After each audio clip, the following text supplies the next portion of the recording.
The mistakes that keep you poor. Stop doing this to build wealth in 2026. There are financial mistakes that never look like mistakes the moment you make them. They do not come with a warning. They do not sound dangerous.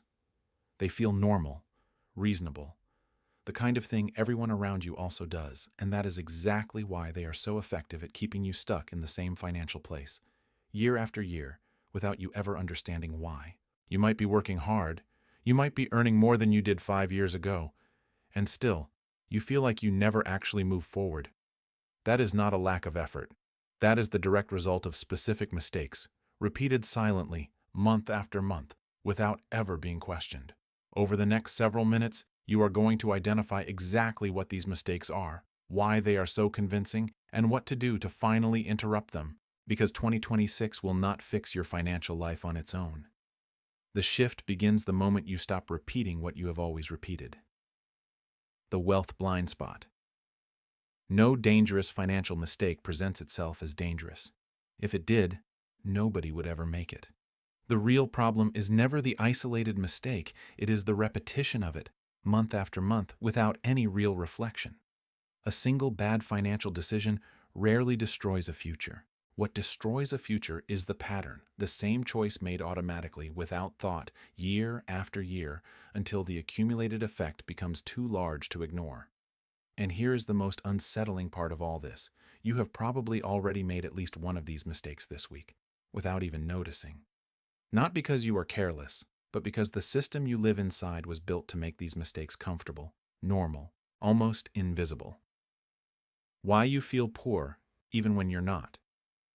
Financial perception rarely matches financial reality, and that gap alone drives decisions that have nothing to do with how much money someone actually has. Some people with solid net worth live in constant anxiety about money because they grew up hearing there would never be enough, and that belief was never updated even after reality changed completely. Other people drowning in debt feel financially secure because they measure success by appearance, the car in the driveway, the clothes on their back, rather than the actual number sitting in the account. This gap between feeling and being is dangerous because every financial decision is born from a feeling before it is born from a number. Fixing the feeling that drives every entry in a spreadsheet matters more than fixing the spreadsheet itself. The myth of "I'll start next month." Delay dressed up as planning is still delay. Saying you will start once things settle down, once the next paycheck arrives, once life feels less chaotic, sounds responsible, but it quietly guarantees that nothing ever begins. Conditions never announce themselves as perfectly ready. The person waiting for the ideal starting point is not being cautious. They are avoiding the discomfort of starting imperfectly, which is the only way anyone has ever actually started anything that eventually worked. Confusing motion with progress. Switching banks, downloading a new budgeting app, rearranging a spreadsheet for the third time this year. All of this feels productive, yet none of it moves a single dollar toward an actual goal. Motion soothes anxiety without requiring real change, which is precisely why it feels so satisfying and accomplishes so little.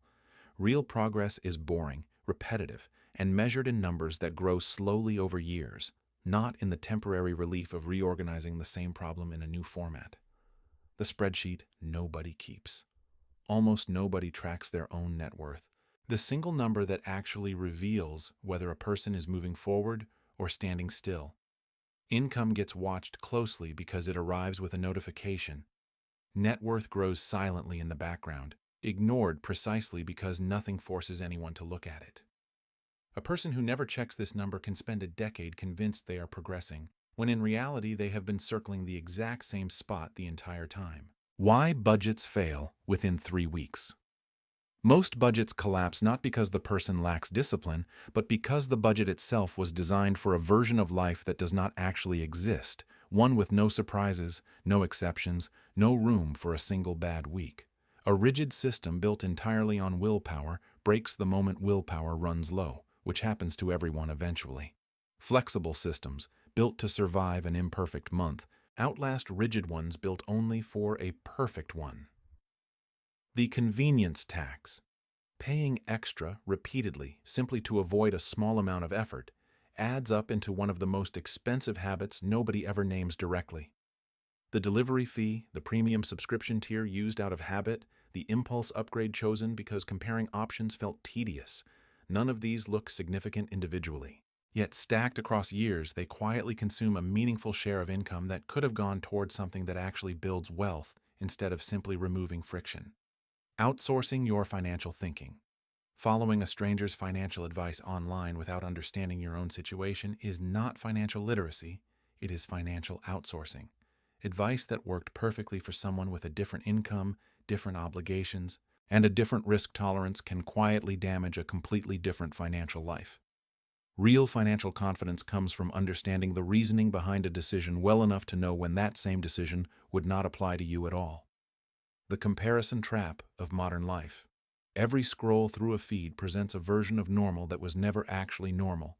Filtered vacations, new purchases, curated milestones, almost never the debt, the stress, or the financial reality sitting behind any of it. This distorted picture quietly recalibrates what feels acceptable to spend, making genuinely reasonable choices feel inadequate simply because they do not match a highlight reel built entirely from everyone else's best moments. Chasing trends instead of fundamentals. Every year brings a new financial trend promising a shortcut. And every year, the people who ignore the noise and stick to fundamentals end up further ahead than the people who chased whatever felt exciting at the time. Fundamentals are boring precisely because they work slowly and reliably. Trends are exciting precisely because they promise speed, and that promise is almost always the first sign something is about to go wrong. The fear of talking about money. Silence around money inside families and relationships does not protect anyone. It simply guarantees that misalignments stay hidden until they explode into much larger conflicts. Two people can share a home for years while holding two completely different, unspoken beliefs about spending and saving, a mismatch that stays invisible right up until a real financial decision forces it into the open, usually at the worst possible moment. Ignoring the fine print. Contracts, fee schedules, and renewal clauses exist in a language deliberately built to be skimmed rather than read, and that design benefits whoever wrote the document, not whoever signs it. A single unread clause about an automatic rate increase or a hidden cancellation fee can quietly cost more over several years than an entire month of careful budgeting could ever recover. The cost of never negotiating. Accepting the first price, the first salary offer, the first quoted rate, without ever asking a single question, is not politeness. It is an invisible tax paid repeatedly across an entire lifetime. Most prices and offers carry more flexibility than they appear to, and the simple, uncomfortable act of asking recovers value that silence quietly hands away every single time. Treating a raise like free money. A raise rarely gets directed anywhere specific. It simply gets absorbed into a slightly upgraded version of the exact same lifestyle, leaving the person feeling no more secure than before the raise ever arrived. Treating every increase in income as an opportunity to redirect rather than an excuse to expand spending automatically is one of the simplest, least discussed levers available for building real wealth. The illusion of the side hustle. Working more hours without ever redesigning the financial system underneath that extra income simply produces more tired hours, not more wealth. A side hustle that generates extra cash, immediately absorbed into the same spending patterns as the primary income, changes nothing except the number of hours worked in a week. The income only matters once it gets directed somewhere intentional, skipping insurance until it's too late.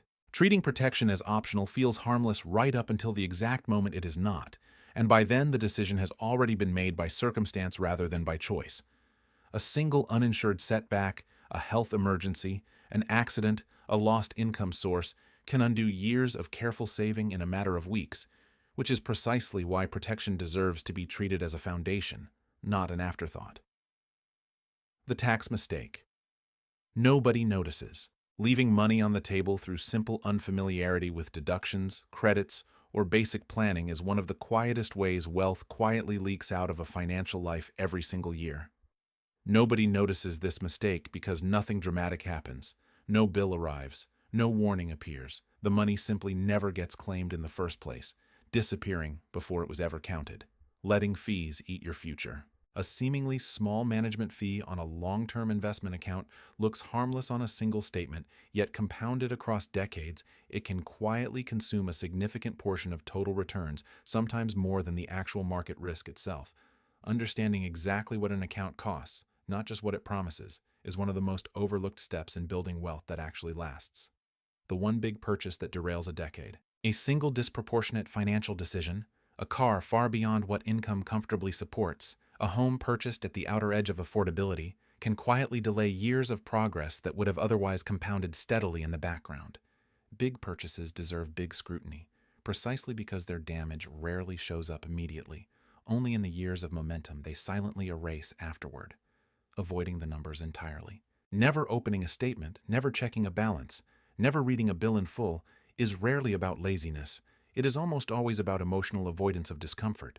But numbers left unexamined do not stay the same.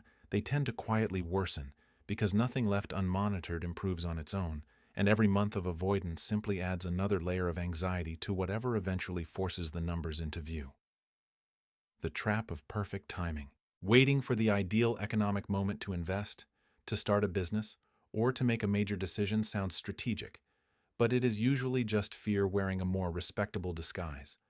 Markets and conditions rarely align perfectly, and the years spent waiting for that alignment are years of growth that can never actually be recovered later, regardless of how favorable conditions eventually become, following the herd into bad decisions. Social pressure drives more financial decisions than most people are willing to admit. A purchase made because everyone else seemed to be making it.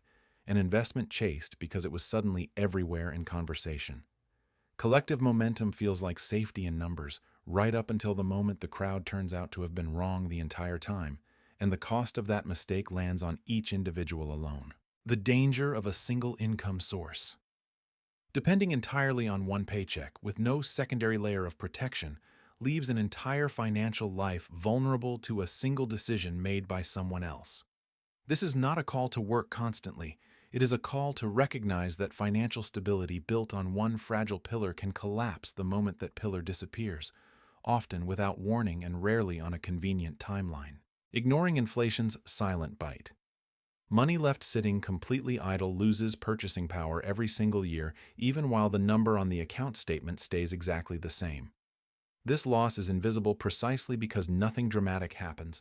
No notification, no visible drop, simply a slow, steady erosion that only becomes obvious once it is compared honestly against what that same amount could have purchased years earlier. The retirement account left untouched. Time lost at the beginning of an investing journey costs more than almost any contribution made later could ever fully repair, because compounding rewards years far more than it rewards size. A person who starts small early consistently outpaces a person who starts large late, simply because the earlier money had more time to work quietly in the background before it was ever needed. Not understanding what you own. Investing in a financial product without genuinely understanding how it works is not investing. It is gambling with extra paperwork. A person unable to explain, in simple terms, what an asset actually does, how it earns money, and what could cause it to lose value, has handed control of their own financial future to something they cannot actually evaluate for themselves. The emergency fund that doesn't exist. Living with no financial cushion turns every unexpected expense into an instant crisis rather than a manageable inconvenience. A car repair, a medical bill, a sudden gap in income, none of these have to derail an entire financial plan except for the absence of a reserve, built specifically to absorb exactly this kind of ordinary, inevitable surprise. Buying insurance you don't need. The opposite extreme carries its own quiet cost, paying for excessive protection driven by fear rather than genuine risk assessment.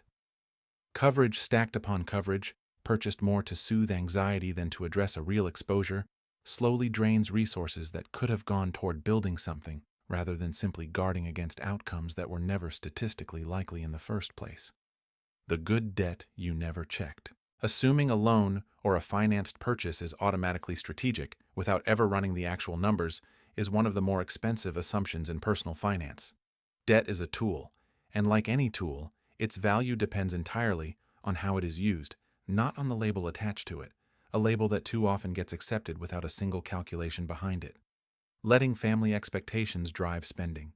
Spending to satisfy standards set by parents, partners, or long-standing tradition, rather than genuine personal choice, quietly redirects resources away from goals that were never actually chosen freely in the first place. Recognizing which financial habits were inherited rather than decided is often the first step toward finally building a plan that reflects an actual, individual set of priorities. The subscription graveyard. Forgotten services continue charging month after month long after their usefulness has expired, quietly accumulating into a meaningful drain almost nobody bothers to audit. A single unused subscription feels insignificant, but a full graveyard of them, reviewed honestly, often reveals an amount that could have funded a genuine investment instead of funding nothing at all. Not reading your own statements. Ignoring exactly where money goes each month means operating an entire financial life on assumption rather than fact. Most people can describe their spending in broad strokes, yet very few can name the actual top 3 categories draining their income, a gap between perception and reality that makes real correction almost impossible without first closing it. The opportunity cost you never calculate. Every financial choice eliminates another, and almost nobody measures what was actually given up in the process. Money spent on one thing was simultaneously money that could have grown somewhere else, an invisible trade made every single day, whether or not anyone ever stops to notice the second half of that equation. Believing wealth requires luck. This belief feels comforting precisely because it removes all responsibility, quietly excusing years of inaction by attributing outcomes entirely to circumstances outside personal control. While luck plays some role in any life, the vast majority of long-term wealth traces back to repeated, unremarkable decisions, not fortunate timing. A truth this belief conveniently allows a person to avoid confronting. The danger of financial isolation. Making every financial decision alone, with no outside input from anyone more experienced, removes the single fastest way most people ever improve, learning from mistakes someone else already made. A single honest conversation with the right person can prevent years of trial and error, yet isolation, driven by pride or privacy, keeps that shortcut permanently out of reach. Overpaying for status, disguised as necessity. Justifying an unnecessary expense as essential is one of the most common tricks the mind plays to avoid the discomfort of admitting a purchase was really about appearance. Naming a purchase honestly, as a want rather than a need, does not mean never buying it. It simply means buying it with full awareness of what it actually costs beyond the price tag. Skipping the boring basics for exciting bets.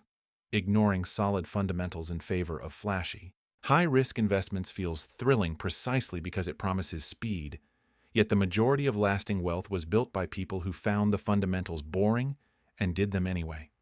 Excitement is rarely a reliable indicator of a sound financial decision, and the two are frequently found working in opposite directions.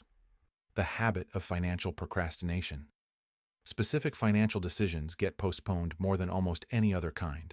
Opening an investment account, reviewing an insurance policy, having an uncomfortable conversation about debt.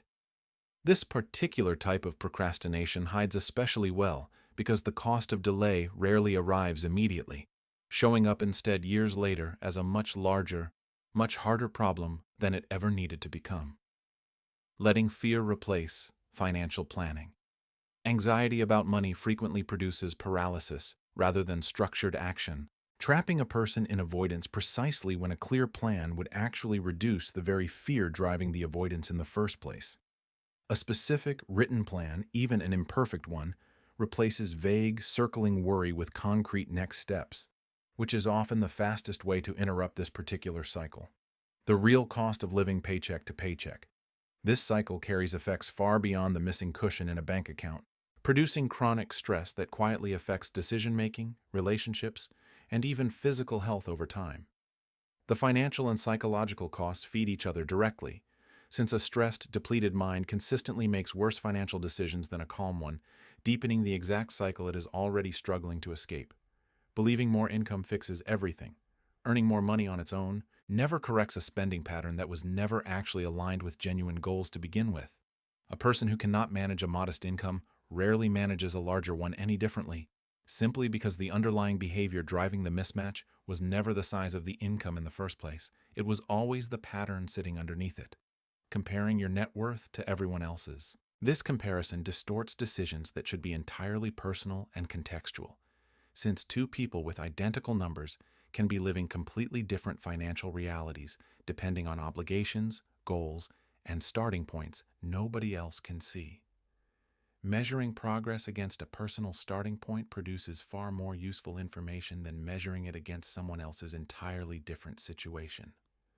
Underestimating healthcare costs. This category remains one of the most consistently underplanned expenses across an entire financial life, treated as a distant, abstract concern until it suddenly becomes immediate and unavoidable.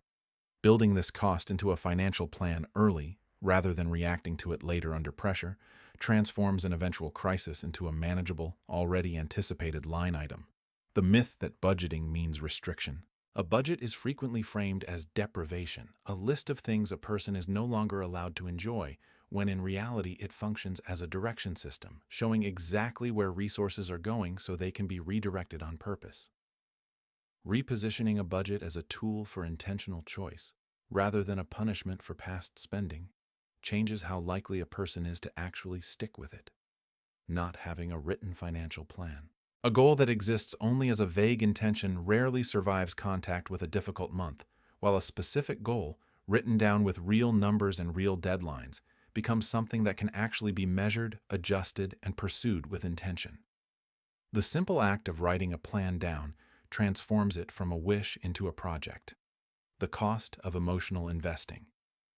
Buying and selling assets driven by impulse, fear, or euphoria, rather than a defined strategy, consistently produces worse outcomes than a calm, boring, consistent approach ever would. The investor who reacts to every headline rarely outperforms the investor who simply stays the course, because markets reward patience far more reliably than they reward emotional reaction.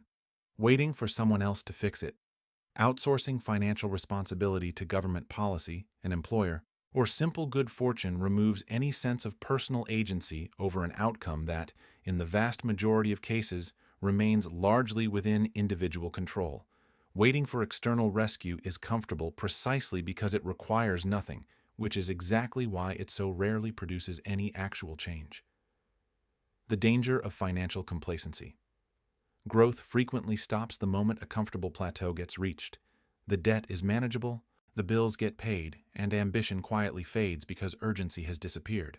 Complacency feels like stability, yet it is often simply stagnation wearing a more comfortable disguise, one that prevents the exact kind of continued progress that turns adequate into genuinely secure. Building the 2026 Wealth Blueprint.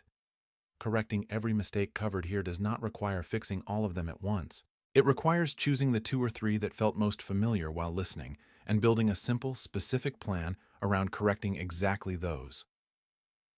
A blueprint built from brutal honesty about which patterns actually apply personally will always outperform a generic plan borrowed from someone else's completely different situation. The conclusion that changes everything. None of these mistakes define who you are. They only describe what has been done up until this exact moment, and that is a detail worth sitting with fully. Every single one of them can be interrupted starting with the very next financial decision made after this video ends. Wealth was never built by people who never made mistakes. It was built by people who eventually stopped repeating the ones that were quietly costing them the most. Finally, understand this. The version of you who builds real wealth in 2026 is not a completely different person. It is simply the version of you who decided, starting today, to stop doing what has already been proven not to work.